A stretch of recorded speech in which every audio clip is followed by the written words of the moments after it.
Hello friends, praise the Lord. ஆதியாகமம் 3:8 பார்க்குறோம். பகலின் குளிர்ச்சியான வேளையிலே உலாவுகிற தேவனாகிய கர்த்தர்.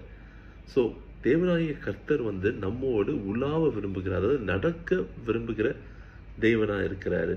சரி, நடக்கிறது அப்படிங்கிறது வெறும் லிட்ரலான ஒரு வாக்கிங் கிடையாது, அதாவது நம்ம சும்மா நடந்து போகிறது அப்படி கிடையாது. நம் அனுதின வாழ்க்கையிலே தேவன் நம்மோடு நடக்க விரும்புகிற ஒரு தேவனாக நம்ம பார்க்குறோம்.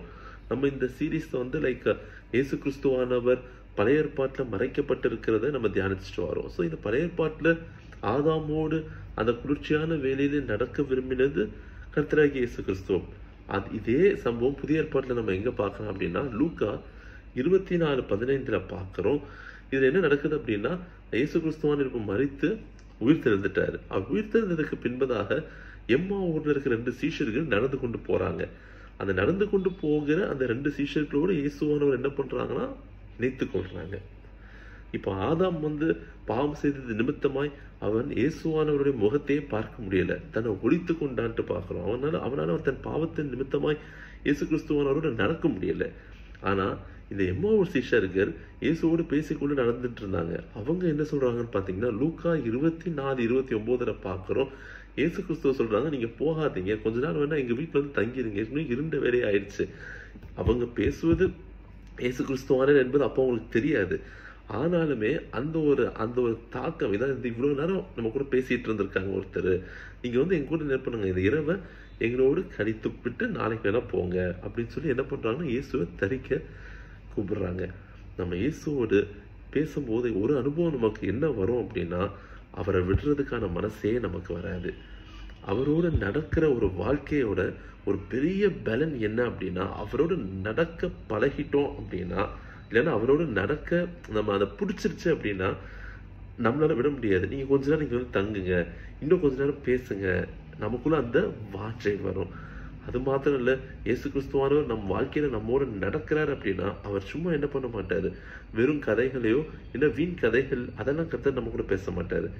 நம் வாழ்க்கையில இயேசு கிறிஸ்து நம்மோடு நடப்பார் என்றால் அவன் என்ன நடக்கும் அப்படின்னா லூக்கா 24:32 அதே அதிகாரத்துல நம்ம பார்க்கிறோம். எம்மா சீஷர்கள் சொல்றாங்க, இவர் நம்மோடு பேசிக்கொண்டு வரும்போது அவர் வசனத்தை நமக்கு திறந்து கொடுக்கும்போது நம் இருதயம் அக்கினியினால் குளிர்ந்து விட்டு எரியலையா அப்படின்னு கேட்கிறாங்க. ஸோ இயேசு கிறிஸ்துவானவர் நம் வாழ்க்கையில நம்மோடு நடக்கும்போது வசனங்களை நமக்கு வெளிப்படுத்தி காட்டுவார், வசனங்களுடைய ஆழங்களை நமக்கு வெளிப்படுத்தி காட்டுவார், ரகசியங்களை கர்த்தர் நம்மோடு பேசுவார். வீண் கதைகள் அவர் பேச மாட்டார், ரகசியங்கள் நம்மளோடு பேசுவார், நம்மோடு இடைப்படுவார். அப்போ என்ன ஆகும்னா நம்ம இருதயம் அக்கினியால் குளிர்ந்து விட்டு எரியும். அந்த வசனங்கள் வெளிப்படுத்தப்படும் போது நம் இருதயம் என்ன பண்ணும், அக்கினியால் நிரம்பும். ஸோ கர்த்தரோடு நடக்கிற ஒரு அனுபவத்துல முதல் காரியம், அவரை விட நமக்கு மனசே வராது. ஏன்னா அவ்வளவு இனிமையான தேவன் அவர் கூட நம்ம பேசும்போது அவர் அதற்குன்னு அவர் பேசுவது எல்லாமே என்னதுன்னு இல்லை, நீ ஆசீர்வாதமா இருப்பாய் அப்படி கிடையாது. வெறும் அந்த ஆசீர்வாதத்தை குறித்து மாத்திரம் கர்த்தர் நம்மோடு பேசுவது கிடையாது. அவர் எது பேசினாலும் நமக்கு அது என்னவா இருக்கும், ஆசீர்வாதமா தான் இருக்கும். ஆசீர்வாதத்தை குறித்து அவர் பேச வேண்டிய அவசியமே கிடையாது. கர்த்தர் நம்மோடு பேசினால் அது ஆசீர்வாதம் தான்.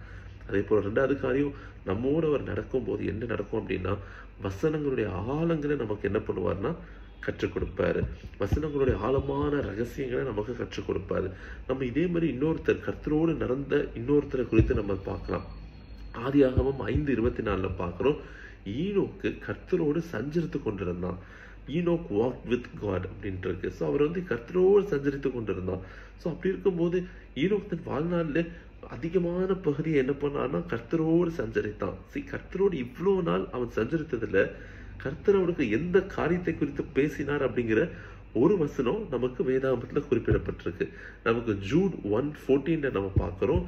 ஈனோக்கு எதை குறித்து அவன் தீர்க்க தரிசனம் உரைத்தான் அப்படின்னா இயேசு கிறிஸ்துவோடைய 2ஆம் வருகையை குறித்து அவன் என்ன பண்ணான்னா தீர்க்க தரிசனம் உரைத்தான். ஸோ கர்த்தராகிய இயேசு கிறிஸ்து ஈனோக்கோடு இந்த உலகத்துல நடந்த போது எந்த காரியம் வரைக்கும் பேசினாங்க அப்படின்னா, அப்போ ஈனோக்கு அப்போ அந்த டைம் இயேசு கிறிஸ்து உலகத்துக்கே வரல. ஆனா ஈனோக்கு எதை குறித்து தீர்க்க தரிசனம் உரைத்தார் அப்படின்னா இயேசு கிறிஸ்துவோடைய 2ஆவது வருகையை குறித்து. ஸோ அப்போ எந்த ஆழத்துல ஈனோக்கு கர்த்தரோடு இடைப்பட்டிருப்பார் என்றால் ஏன்னா இப்போ ஹீரோ கேட்டிருக்கலாம், நீங்க இப்போ இன்னொருத்தர் வாரீங்க அப்படின்னா இதுக்கு முன்பதாக என்ன சம்பவம் ஆயிருந்திருக்கும். கர்த்தர் அப்படி என்ன பண்ணியிருப்பாரு, எல்லாம் நேர்த்தியா கற்றுக் கொடுத்திருந்திருப்பாரு. அதனாலதான் ஈனோக்கால் என்ன பண்ண முடிஞ்சுன்னா தைரியமா தீர்க்கதரிசனம் முறைக்க முடிஞ்சிச்சு. கர்த்தர் என்ன பண்றாரு, அவரோட 2ஆம் வருகை குறித்து அவரால் தெளிவா தீர்க்கதரிசனம் முறைக்க முடிஞ்சிச்சு.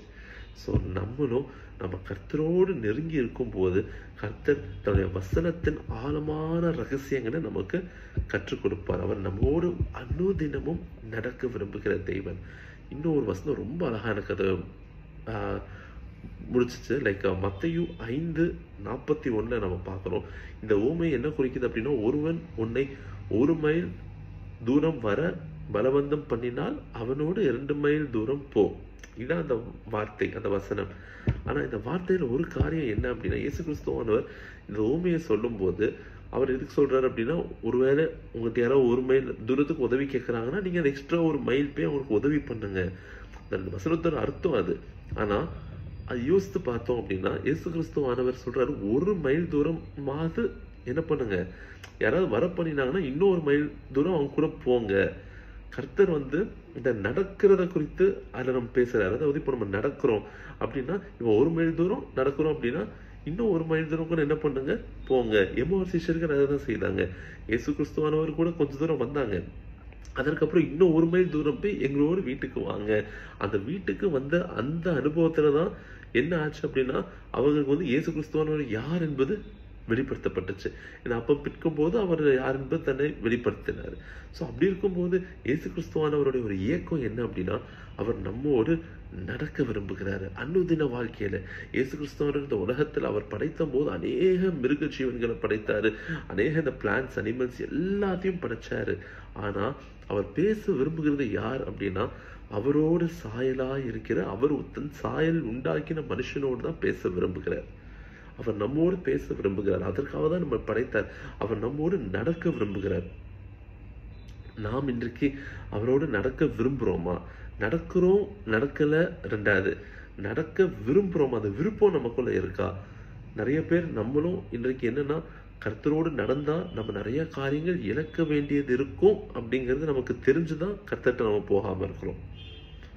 ஏன்னா கர்த்தர்கிட்ட போகணும் அப்படின்னா மனசாட்சி உறுத்தும்.